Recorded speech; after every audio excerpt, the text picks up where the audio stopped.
నమస్తే అండి. నేను మీ లలిత. వెల్కమ్ టు గోదావరిళ్ళ కథలు. ఈరోజు మన ఛానల్‌లో అందరికీ ఇష్టమైన నోరూరించే పన్నీర్ బిర్యానీని హోటల్ స్టైల్‌లో ఇంట్లోనే ఎలా తయారు చేయాలో చూపిస్తాను.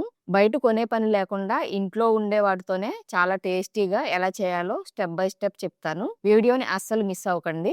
ముందుగా ఈ పన్నీర్ బిర్యానీ కోసం 3 గ్లాసుల బాస్మతి బియ్యాన్ని ఇలా కడిగి పక్కన పెట్టుకున్నానండి. అలాగే 400 గ్రాముల పన్నీర్‌ని ఇలా చిన్న చిన్న క్యూబ్స్‌గా కట్ చేసుకొని పక్కన పెట్టుకున్నాను. ముందుగా మనం ఈ పన్నీర్‌ని ఫ్రై చేసుకోవాలి. దానికోసం స్టవ్ మీద పాన్ పెట్టుకొని కొద్దిగా ఆయిల్ వేసుకొని ఈ పన్నీర్ ముక్కల్ని లైట్ బ్రౌన్ కలర్ వచ్చే వరకు 4 వైపులా కూడా తిప్పుకుంటూ ఫ్రై చేసుకోవాలి.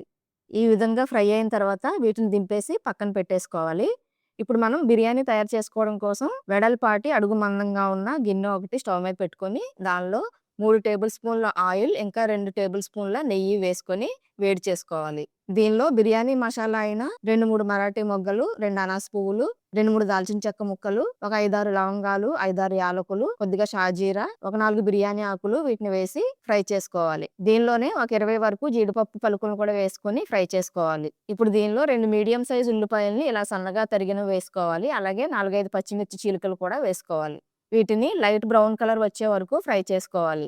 ఈ విధంగా ఫ్రై అయిన తర్వాత దీనిలో ఒక టీ స్పూన్ పసుపు, 2 స్పూన్ల అల్లం వెల్లుల్లి పేస్ట్ కూడా వేసుకొని ఈ అల్లం వెల్లుల్లి పేస్ట్ పచ్చివాసన పోయే వరకు 1 నిమిషం పాటు ఫ్రై చేసుకోవాలి. ఇలా ఫ్రై అయిన తర్వాత ఒక పెద్ద సైజ్ టమాటాని ఇలా చిన్న ముక్కలుగా కట్ చేసి వేసుకొని వీటిని కూడా బాగా మగ్గేంత వరకు ఫ్రై చేసుకోవాలి. ఇప్పుడు దీనిలో రుచికి సరిపడా ఉప్పు, 2, 3 స్పూన్ల కారం వేసుకొని 1 నిమిషం పాటు ఫ్రై చేసుకోవాలి. ఈ కారం అనేది మీరు తినేదాన్ని బట్టి వేసుకోండి. అలాగే ఒక గుప్పెడు తరిగిన కొత్తిమీర, తరిగిన పుదీనా కూడా వేసుకొని ఒకసారి కలుపుకోవాలి.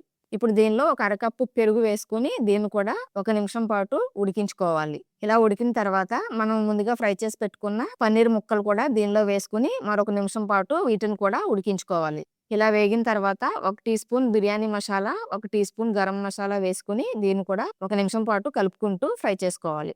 నేను ఈ గ్లాస్‌తో 3 గ్లాసుల బియ్యం తీసుకున్నాను. కాబట్టి ఈ 3 గ్లాసుల బియ్యానికి గాను 6 గ్లాసులు వాటర్‌ని ఎసరుగా పోసుకున్నాను. ఇప్పుడు దీనంతటిని ఒకసారి కలుపుకొని, ఒక నిమ్మకాయ చెక్క రసాన్ని దీనిలో పిండుకొని, మరొకసారి కలుపుకొని, మూత పెట్టి ఎసరు పొంగే వరకు మరిగించుకోవాలి. ఇలా ఎసరు పొంగుతూ ఉన్నప్పుడు మనం కడిగి పెట్టుకున్న బియ్యాన్ని దీనిలో వేసుకోవాలి. ఇలా బియ్యం వేసుకున్న తర్వాత ఒకసారి దీనంతటిని కలుపుకొని, దీనిలో కొద్దిగా తరిగిన పుదీనా, తరిగిన కొత్తిమీర వేసుకోవాలి. మరొకసారి దీనంతటిని కలుపుకొని, మూత పెట్టి 10-15 నిమిషాల పాటు ఎసరంతా దగ్గర పడే వరకు రైస్‌ని ఉడికించుకోవాలి. చూసారు కదా! నాకు ఒక 10 నిమిషాల తర్వాత రైస్ ఇలాగా దగ్గరికి ఉడికిపోయిందండి. దీన్ని ఒకసారి చెక్ చేసుకొని కింద తడేమి లేకుండా ఉంటే గనక మనకి బిర్యానీ రెడీ అయిపోయినట్టే. ఇప్పుడు దీన్ని మూత పెట్టుకొని స్టవ్ ఆఫ్ చేసి ఈ బిర్యానీ గిన్నెని స్టవ్ మీద నుంచి దింపి పక్కన పెట్టుకొని ఒక 10 నిమిషాల పాటు అలాగా వదిలేయాలి. 10 నిమిషాల తర్వాత మూత తీసి చూస్తే బిర్యానీ మనకి పొడి పొడిలాడుతూ మంచిగా ఇలా రెడీ అయిపోయి ఉంటుందండి. అంతే అండి.